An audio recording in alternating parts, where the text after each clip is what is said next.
পারিবারিক কলহের জেরে চট্টগ্রামের আনোয়ারায় মেয়ের জামাইয়ের হাতে খুন হয়েছেন শাশুড়ি। রোববার সকালে উপজেলার পরইকোড়া ইউনিয়নের ওষুধখাই পূর্বপাড়া এলাকায় এই ঘটনা ঘটে। নিহত রশিদা খাতুন পূর্বপাড়া গ্রামের বাদশা মিয়ার স্ত্রী। মেয়ের জামাই হেলাল উদ্দিন মানিক একই গ্রামের ফরিদুল ইসলামের ছেলে।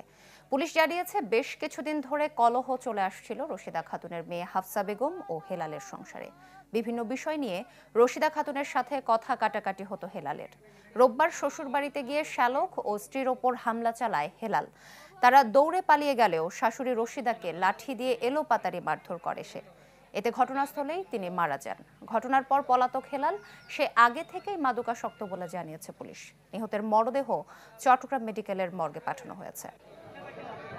মাঝে মাঝে শাশুড়ি হয়তো ওয়াইফের কাছে টাকাও চায়, যেটাও আসলে জামাইয়ের পছন্দ না। সেই কারণে আজকে কথা কাটাকাটির এক পর্যায়ে আসলে একটা গাছের মোটা একটা ডাল দিয়ে আসলে মাথার ডান পাশে বড়ভাবে আঘাতের একটা ঘটনা ঘটে, যে কারণে ওইখানেই ভিতরের বিষয়টা জানি না। এটা হচ্ছে বাইরে থেকে আমরা প্রাথমিকভাবে এইটুকু তথ্য পেয়েছি। ভিতরের বিষয়টা হয়তো আমরা আসামিকে ধরতে পারলে তখন হয়তো আমরা বিষয়গুলো ক্লিয়ার হতে পারবো।